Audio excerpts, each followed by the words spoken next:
Horacio Medina, ex gerente de PDVSA y analista político, detalla todas las operaciones de corrupción de Diosdado Cabello, de otros miembros de la cúpula bolivariana y los beneficios que recibe Cuba en consecuencia. ¿Cómo se podría calificar el nivel que ha logrado alcanzar la corrupción en Venezuela? Bueno, fíjate, te diría que ya es algo tan, pero tan evidente que el propio gobierno ha tenido que reconocerlo. Desde hace muchos años atrás, yo diría que 10 años atrás, se había venido denunciando muchísimos hechos de corrupción que nacían por la propia iniciativa del gobierno. Este tipo de regímenes, y sé que para mucha gente es difícil de comprenderlo, que desde el propio gobierno se incentivan los hechos de corrupción para tener un archivo y llamar después, de acuerdo con las necesidades del gobierno, desde el punto de vista de chantaje, desde el punto de vista de coacción, a quienes cometieron esos hechos, a rendirle pleitesía y servicio al gobierno. Creo que en Venezuela, desde hace ya una década, como te comentaba, los hechos de corrupción que han sucedido en Petróleos de Venezuela, basta con recordar el maletín de los $800.000 de Antonini Wilson, basta con recordar lo que sucedió con los taladros chinos, que se perdieron casi 200.000 millones de bolívares que nadie nunca supo dónde están. El Avampere, una taladro de perforación semisumergible que se compró cuando definitivamente era un desecho, cuando definitivamente era una chatarra y se pagó a precio de mercado. Basta con recordar los negocios que se hicieron en el mercado internacional, sabiendo y manejando los fletes. Podemos recordar lo que sucedió en el Ministerio de Infraestructura cuando Diosdado Cabello era el ministro, cuando se estaba abriendo la investigación, misteriosamente, casualmente, se incendiaron los archivos del ministerio. Baste con recordar las gestiones, por ejemplo, del hijo de José Vicente Rangel en la alcaldía de Sucre, un distrito en el área metropolitana de Caracas, donde los hechos de corrupción fueron más que evidentes y vinculados con su cuñado y con su propia esposa. Pero el propio Rangel leí en una entrevista que un día le preguntó a Chávez, ¿qué hacemos para parar la corrupción? Sí, porque fue emergiendo, pero es que eso es producto de lo que ellos mismos incentivaron, y eso lo digo con mucha y plena responsabilidad. De igual manera, no hay ninguna duda que esa gran cantidad de violencia que se genera hoy en Venezuela es producto de algo que fue incentivado desde el punto de vista del odio, desde el punto de vista de ese discurso siempre de confrontación, del recurso ilimitado de armas que hay en el país y que ha sido permitido. Entonces, igual pasa con la corrupción. Hoy en día los hechos de corrupción van uno tras otro, y no se abren las investigaciones. Tienes una fiscalía que está absolutamente abyecta al gobierno.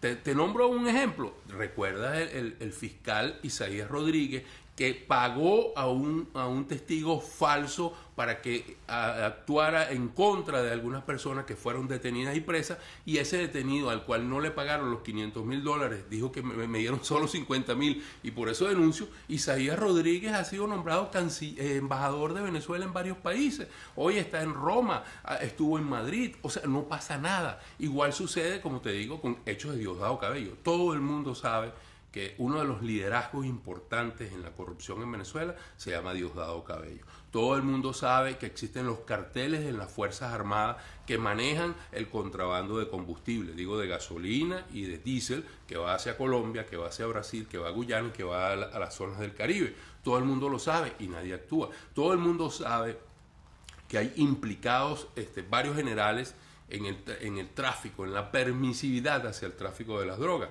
Tampoco sucede nada. Entonces, todo este tipo de hechos lo que te dicen es que hay una corrupción que ya definitivamente está descontrolada. Yo tuve nota de que hay un tal Eduardo Samán, que ahora es el nuevo director de Indepavis. ¿Qué es Indepavis? Indepavis es un organismo que controla, se supone que debe ser un controlador, un supervisor de los precios en el mercado y que el abastecimiento de los productos. Samán está regresando a ese cargo del cual ya había salido por una suerte de, como se dice en Venezuela, quienes son muy radicales, un talibán.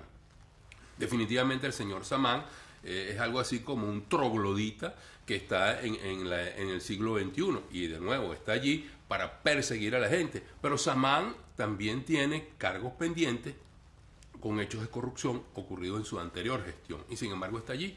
Podemos mencionar muchos, lo que quiero decirte es que es algo muy generalizado.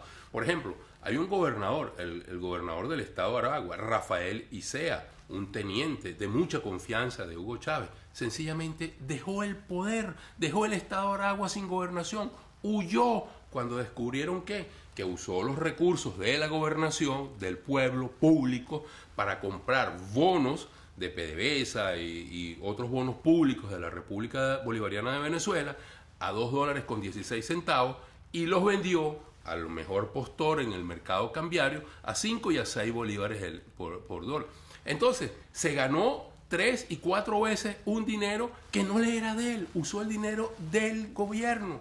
Entonces, este tipo de hechos no han sido castigados y SEA no ha sido castigado y SEA no ha sido perseguido. ¿Y Cuba participará en alguna forma, en algún beneficio de toda esa corrupción? Bueno, puedes tener la plena seguridad de que así es.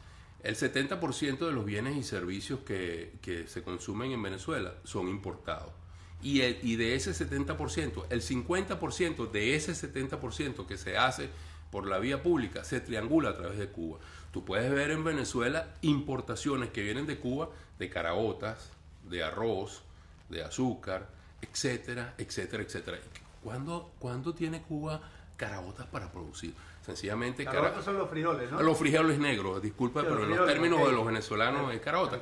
Bueno, estos frijoles negros vienen de Cuba, el arroz viene de Cuba, el azúcar, todo viene de Cuba. Te estoy hablando de que el 50 del 70%, o sea, el 35% bruto de todos los productos y bienes que entran en Venezuela son triangulados a través de Cuba.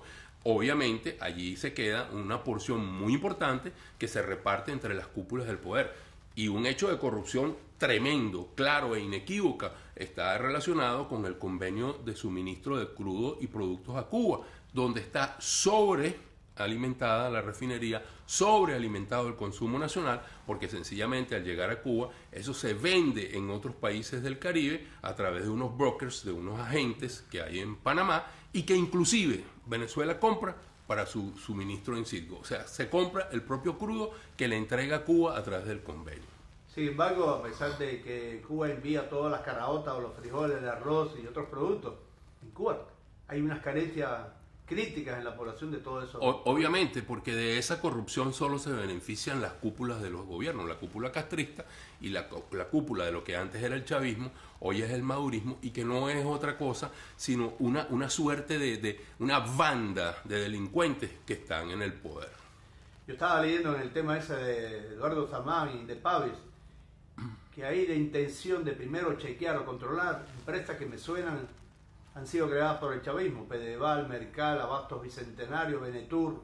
Bueno, fíjate, Pedeval es algo que hay denuncia, inclusive se hizo la apariencia de que el director de Pedeval estaba preso y otros que estaban allí. Pedeval lo que hizo fue comprar productos sencillamente para obtener dólares preferenciales, beneficiarse un grupo importante del diferencial cambiario y sencillamente dejaron podrir, pero cantidades inmensas de contenedores que tenían alimentos que ya habían comprado en mal estado, porque el interés no era colocarlos dentro del país, el interés era tener los dólares preferenciales que le daba Cadivi. Incluso muchos de esos contenedores estaban vacíos además. Entonces, esa es una investigación que este señor Samán es una farsa, porque esa investigación ya tiene 4 o 5 años caminando, no hay culpables, no hay ningún veredicto, porque sencillamente la Fiscalía obedece a las órdenes del gobierno, del Ejecutivo, la Contraloría obedece a las órdenes del gobierno, del Ejecutivo, el Tribunal Supremo de Justicia obedece a las órdenes del Ejecutivo, de modo que no hay división de poderes en Venezuela.